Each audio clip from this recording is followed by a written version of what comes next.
Bonjour, j'espère que vous allez bien. Cette vidéo sera consacrée à l'étude des constructions impersonnelles, surtout du verbe prédicat. Donc les verbes impersonnels sont des verbes qui ne s'emploient qu'à la troisième personne, qu'à la P3. Comme de nombreux verbes personnels connaissent aussi ce type de construction. L'ensemble est regroupé sous l'appellation d'unipersonnel. Ces verbes, dans leur ensemble, sont toujours précédés de la forme pronominale il. Ce il est invariable, n'admet aucune substitution, ni nominale ni pronominale. C'est-à-dire qu'il n'est pas remplaçable ni par elle, ni par le elle avec au pluriel, le s, etc. Elle précède immédiatement le verbe. Nous pouvons en être séparés que par des formes conjointes de pronoms personnels ou par la négation.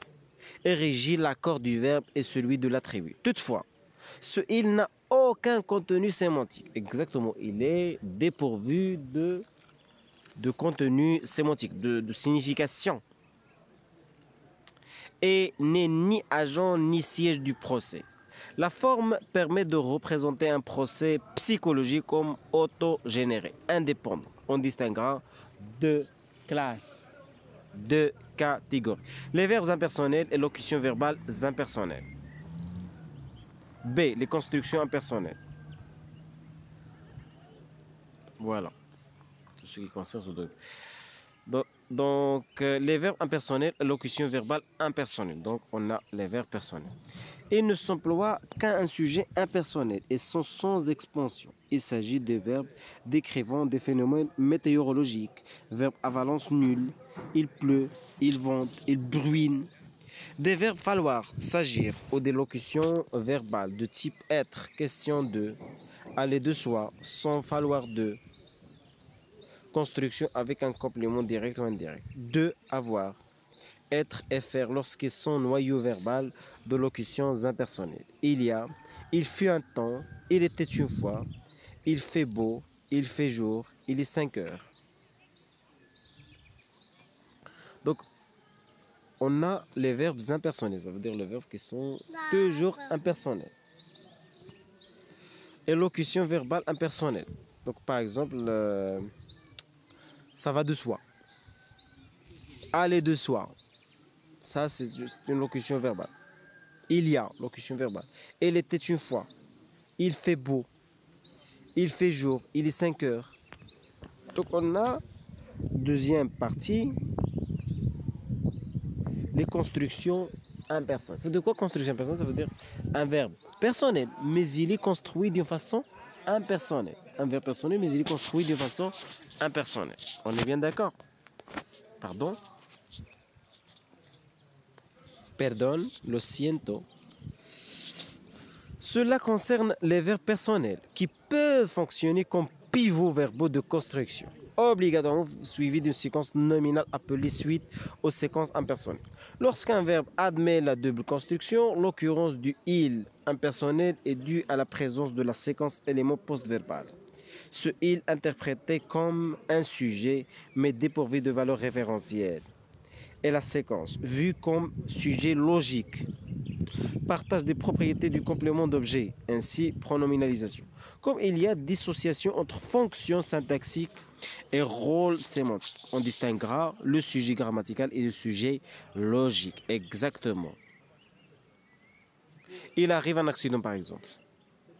Il, c'est le sujet grammatical, mais l'accident, c'est le sujet logique. La séquence. Il impersonnel est en fait forme postiche pour régisseur verbal référentiel vide qui occupe juste la place vacante du sujet. Postposition du sujet d'un verbe personnel.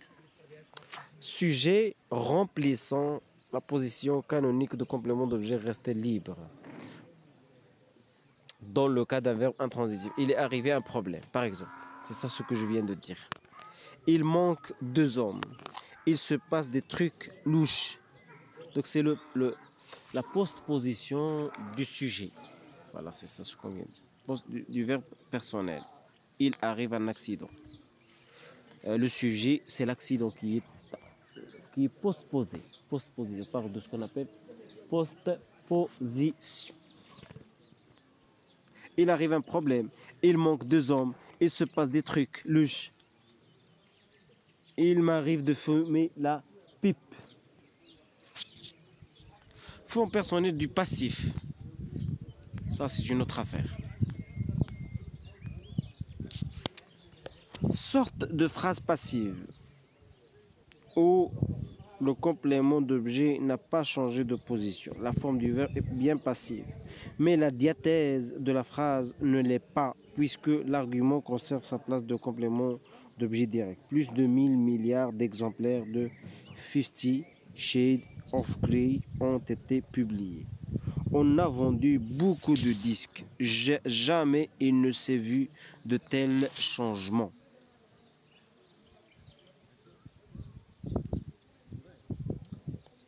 Forme impersonnelle du passif. Sorte de phrase passive où le complément d'objet n'a pas changé de position.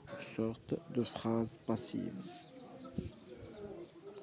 où le complément d'objet n'a pas changé de position. La forme du verbe est bien passive. Mais la diathèse, ça veut dire quoi la diathèse, s'il vous plaît? Pardon, je dois faire appel au dictionnaire. Un instant. Diathèse.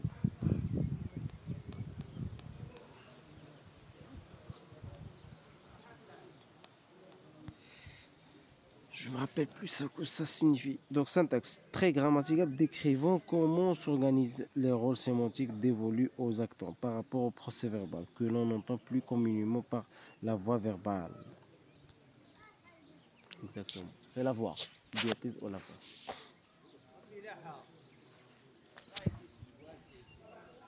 Plus de 1000 milliards d'exemplaires de 50 Shades of Grey ont été publiés. On a vendu beaucoup de disques, donc le complément d'objet direct, et se situe après. Jamais il ne s'est vu de tels changements. Il ne s'est vu de tels changements. Donc, mais on a le sujet est postposé et on a la construction passive. Donc voilà, on est arrivé à la fin de cette vidéo. N'oubliez pas, s'il vous plaît, de partager la vidéo et au revoir.